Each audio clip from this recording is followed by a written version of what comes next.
Estamos começando mais um encontro com a palavra. Pegue sua Bíblia, acomode-se e acompanhe conosco a continuação do estudo do Evangelho de Mateus. Temos visto os ensinos de Jesus Cristo tirados das discussões que ele teve com os líderes religiosos. Essas discussões vão se acirrando até culminarem com o discurso de Jesus no Monte das Oliveiras e a crise que levou à sua morte, ressurreição e ascensão. Alguns dos líderes religiosos eram muito políticos.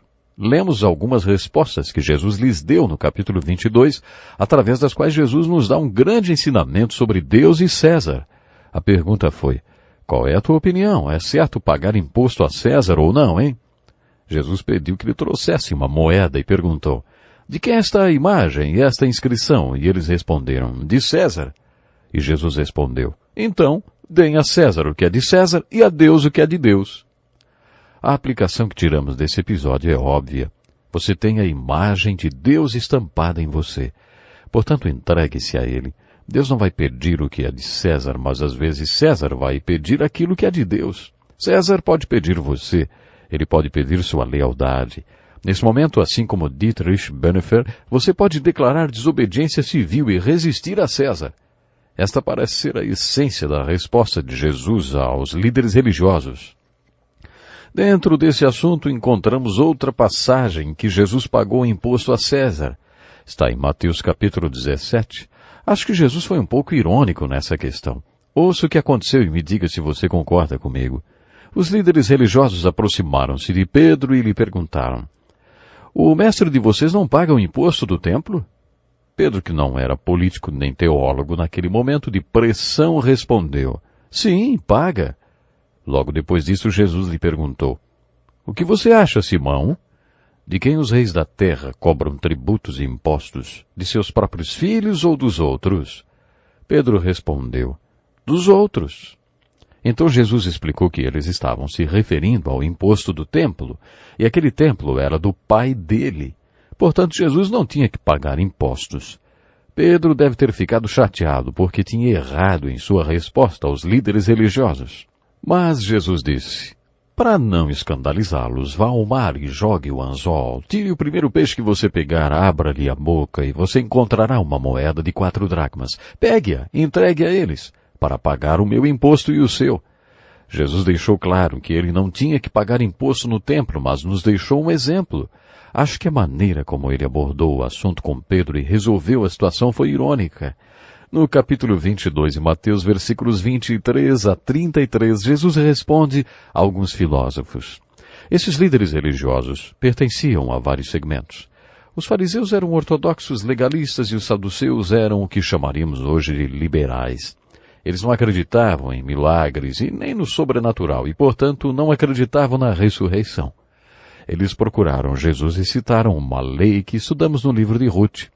Essa lei de Deuteronômio, capítulo 25, dizia que se a mulher se casasse com um homem e ele morresse e não deixasse filhos, ela poderia procurar um dos irmãos do marido e pedir que um deles se tornasse o seu redentor ou remidor. Os saduceus disseram que numa família isso havia acontecido 7 vezes, sem que nenhum dos maridos houvesse dado filhos à mulher. Finalmente a mulher morreu. Na ressurreição, quem será o seu marido? Jesus então respondeu: vocês estão enganados porque não conhecem as Escrituras nem o poder de Deus. Na ressurreição as pessoas não se casam, nem são dadas em casamento, mas são como os anjos nos céus. Jesus foi além da simples resposta. Ele foi até a raiz da questão. Aqueles homens não acreditavam no sobrenatural e Jesus foi direto ao sobrenatural, dizendo: e quanto à ressurreição dos mortos, vocês não leram o que Deus lhes disse? Eu sou o Deus de Abraão, o Deus de Isaque, o Deus de Jacó. Ele não é Deus de mortos, mas dos vivos. Claro, isso quer dizer que Abraão, Isaque e Jacó tinham de estar vivos, ou então Deus diria: eu fui o Deus de Abraão. Mas Deus disse: eu sou o Deus de Abraão. Dessa maneira, Jesus enfocou o ensino bíblico sobre a ressurreição. A questão nesse diálogo entre Jesus e os saduceus é: você acredita no sobrenatural ou não? No capítulo 22, Jesus também responde aos teólogos. Um dos fariseus, um especialista no Velho Testamento, aproxima-se de Jesus e pergunta: mestre, qual é o maior mandamento da lei? Jesus deu uma grande lição, respondendo: Ame o Senhor, o seu Deus, de todo o seu coração, de toda a sua alma e de todo o seu entendimento. O segundo é semelhante a este. Ame o seu próximo como a si mesmo. Vocês se lembram, quando chegamos no fim do Sermão da Montanha, que falamos sobre olhar para dentro, para o alto e ao redor, para sermos parte da solução e da resposta de Jesus? Nesses dois mandamentos, Jesus complementa este ensino. Olhe para o alto, ame a Deus. Olhe ao redor, ame seu vizinho. Olhe para dentro, ame a você mesmo. Quando Jesus falou sobre amar a si mesmo, ele quis falar sobre autoaceitação, autorrespeito e autoestima. A opinião que você tem sobre si mesmo deve coincidir com a que Deus tem. Jesus nos ensinou a amarmos Deus integralmente, a nos amarmos corretamente e a amarmos o próximo incondicionalmente. No capítulo 23 do Evangelho de Mateus temos uma passagem sobre o que podemos chamar de a filosofia cristã de liderança. Vocês se lembram quando a senhora Zebedeu, mãe de Tiago e João, pediu pelos seus filhos no céu? Jesus disse: quem quiser ser o primeiro entre vocês deverá ser servo. Agora o assunto é o mesmo, só que Jesus foi mais específico. A discussão entre Jesus e os fariseus atinge seu apogeu quando ele os confronta a respeito da filosofia de liderança que tinham. Os líderes religiosos do tempo de Jesus eram uma antítese de tudo que Jesus ensinava a respeito de liderança. Aqueles líderes adoravam ser chamados de mestre, rabi, pai. E Jesus ensinou aos seus discípulos: vocês não devem ser chamados rabis. Um só é o mestre de vocês e todos vocês são irmãos. A ninguém na terra chamem pai, porque você só tem um pai, aquele que está nos céus. Tampouco vocês devem ser chamados chefes, porquanto vocês têm um só chefe, o Cristo. Jesus estava dando a base para a filosofia de liderança da sua igreja. Jesus estava repreendendo os líderes religiosos e a estrutura de liderança que eles adotaram. Percebemos que a discussão entre eles estava esquentando e ficando mais acirrada ainda. Fica evidente a crítica severa de Jesus aos líderes religiosos. Ai de vocês, mestres da lei e fariseus hipócritas! Percorrem terra e mar para fazer um convertido e quando conseguem, vocês o tornam 2 vezes mais filho do inferno do que vocês. Ai de vocês! Vocês limpam o exterior do copo e do prato, mas por dentro eles estão cheios de ganância e cobiça. Fariseu cego, limpe primeiro o interior do copo e do prato para que o exterior também fique limpo. Ai de vocês! Vocês são como sepulcros caiados, bonitos por fora, mas por dentro estão cheios de ossos e de todo tipo de imundície. Assim são vocês. Por fora parecem justos ao povo, mas por dentro estão cheios de hipocrisia e maldade. Depois de ter dito tudo isso, não sobrou nada além de um julgamento ilegal e uma cruz. Os líderes religiosos não poderiam coexistir com Jesus depois do que ele disse. Mas essa repreensão tão severa termina com uma linda passagem que mostra a compaixão de Jesus. Jerusalém, Jerusalém, você que mata os profetas e apedreja os que lhes são enviados. Quantas vezes eu quis reunir os seus filhos, como a galinha reúne os seus pintinhos debaixo das suas asas, mas vocês não quiseram.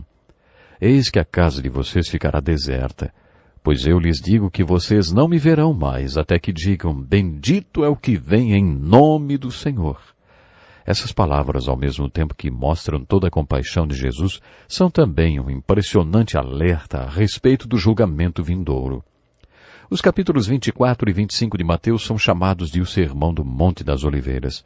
Jesus e seus apóstolos estão no templo e quando os apóstolos comentam sobre a magnificência daquela construção, Jesus diz: eu lhes garanto que não ficará aqui pedra sobre pedra, serão todas derrubadas. Aí os apóstolos perguntaram: quando acontecerão essas coisas? E qual será o sinal da tua vinda e do fim dos tempos? Em resposta a isso, Jesus faz o Sermão do Monte das Oliveiras e responde às perguntas sobre o fim do mundo, sua volta e a destruição de Jerusalém. Esse é um texto que merece ser lido com muita atenção, porque fica difícil identificar quando Jesus está falando da destruição de Jerusalém, que é uma das suas respostas às perguntas dos apóstolos. Não ficará pedra sobre pedra, que aconteceu em 70 depois de Cristo. Os apóstolos também perguntaram sobre a vinda de Jesus, quais seriam os sinais e sobre o fim do mundo. Jesus então relata os sinais da sua vinda. Esse é um assunto muito empolgante de ser estudado. Se você gosta de estudar as profecias bíblicas, fique atento aos noticiários ou leia os jornais para constatar os sinais da vinda de Jesus. Quando você ler sobre guerras e rumores de guerra, isso inclui guerras quentes e frias, nação levantando-se contra nação, reino contra reino, fome, terremoto, apostasia ou desvio da fé, esfriamento do amor, pregação do Evangelho em todas as partes do mundo e grande tribulação.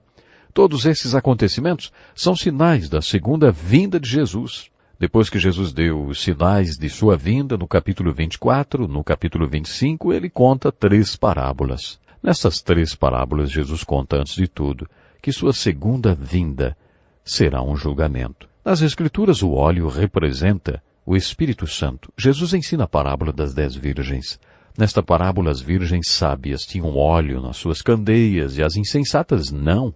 As virgens que tinham óleo representam o povo que recebeu o Espírito Santo. A parábola dos talentos, registrada nos versículos de 14 a 30 do capítulo 25 de Mateus, é um alerta para aqueles que conhecem sua responsabilidade no reino, mas que por um motivo ou por outro esquivam-se de cumprir sua parte no reino de Deus.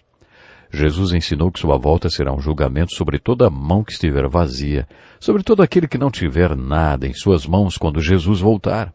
Jesus usou essas metáforas no Sermão do Monte das Oliveiras. Ele não falou sobre nossa salvação, mas sobre nossas obras, sobre nossas oportunidades de servi-lo, sobre ter um ministério e fazer sua vontade. Esse é o pensamento transmitido quando Jesus diz que sua vinda será um julgamento sobre todo que estiver com as mãos vazias. Na terceira parábola, lemos que a segunda vinda de Jesus Cristo será um julgamento sobre todo coração vazio. Jesus profetizou sobre o julgamento, onde a questão será: o que você fez pelos que estavam com fome, com sede, sozinhos, sem roupas ou presos? Você deu comida ao faminto? Deu água ao sedento? Mostrou hospitalidade para com o solitário? Vestiu quem estava nu? Visitou o doente ou aquele que estava na prisão? O julgamento não será um exame final de teologia. Essa parábola nos ensina que seremos julgados pela nossa resposta às necessidades do dia a dia das pessoas que passaram pelas nossas vidas. Essa parábola nos ensina que a volta de Jesus será um julgamento sobre todo o coração vazio. A questão nesse julgamento será o que você fez pelos pobres, pelos presos, pelos solitários, pelos famintos e pelos que sentiam frio. Você fez alguma coisa para suprir alguma dessas necessidades? Seguindo o Sermão do Monte das Oliveiras, lemos sobre a maior crise da vida de Jesus Cristo. Estudaremos mais detalhadamente essa crise quando chegarmos no Evangelho de João. A morte e ressurreição de Jesus Cristo são os eventos que relembramos na Semana Santa. Enquanto você lê essa parte do Evangelho de Mateus, procure observar esta sequência de fatos. A primeira coisa que você encontra é a oração modelo de Jesus. Jesus vai para o jardim e sua gotas de sangue. Ele ora: meu Pai, se for possível, afasta de mim esse cálice. Contudo, não seja como eu quero, mas sim como tu queres. Quando estudamos o capítulo 6 de Mateus, eu disse que a oração do Pai Nosso deveria se chamar oração dos discípulos. Essa oração que Jesus faz no capítulo 26 de Mateus deveria se chamar a oração do Senhor. Não seja como eu quero, mas sim como tu queres. Alguma vez você já fez essa oração? Se o médico desse a notícia de que você estava com uma doença maligna, você conseguiria orar: Pai, se for possível, afasta de mim esse cálice. Contudo, não seja como eu quero, mas sim como tu queres. Você só entende o significado dessa oração quando sua vida ou a vida de alguém muito querido está por um fio. Conheço pessoas que dizem que você jamais deve dizer: se for a tua vontade. Discordo totalmente, porque Jesus nos deu esse modelo quando orou: Pai, se for possível, afasta de mim este cálice. Contudo, não seja como eu quero, mas sim como tu queres. Nossa oração não será igual à de Jesus até que consigamos orar pedindo a vontade do Pai na nossa vida, e não a nossa própria vontade. Além desse modelo de oração, também lemos nesse trecho de Mateus sobre a Santa Ceia, ou a instituição do sacramento básico do cristianismo, também chamado de Eucaristia, Mesa do Senhor, Ceia do Senhor ou Santa Comunhão. A Santa Ceia traz consigo alguns ensinos muito importantes para nós. Fui pastor entre famílias e marinheiros durante 20 anos e percebi que quando um homem saía para o mar em uma missão, a foto dele tornava-se muito importante para a sua família, com direito a um lugar de honra na casa. Quando ele retorna, a foto volta para o seu antigo lugar, porque a família não precisava da foto quando o marido ou o pai estava em casa. Esse é o sentido da Santa Ceia. Quando Jesus ascendeu ao céu, disse aos seus discípulos que antes de ir deixaria uma foto para que todos se lembrassem dele até que ele voltasse. É isso que a Santa Ceia representa, uma figura de Jesus. Ele quer que olhemos para essa foto e, em memória dele, o adoremos até que ele retorne. Quando Jesus estava comendo a ceia da Páscoa com seus apóstolos, ele sabia que alguns daqueles homens fariam um memorial dele escrevendo os evangelhos. Por isso eu creio que ele disse que queria ser lembrado pelo símbolo da cruz até que voltasse. Já ouvi pessoas dizerem que não gostam do crucifixo porque gostam de lembrar de Jesus ressuscitado. Eu não concordo. Jesus disse que nos lembrássemos dele na cruz, porque essa é a base da nossa salvação. A ressurreição de Cristo é a prova dessa salvação.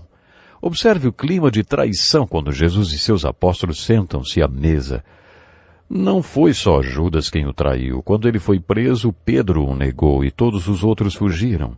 É interessante notar que quando Jesus disse àqueles homens que um deles iria traí-lo, eles, que já estavam com medo por causa da repressão de Roma, ficaram mais inseguros ainda e começaram a perguntar: será que sou eu? Sou eu quem vai traí-lo?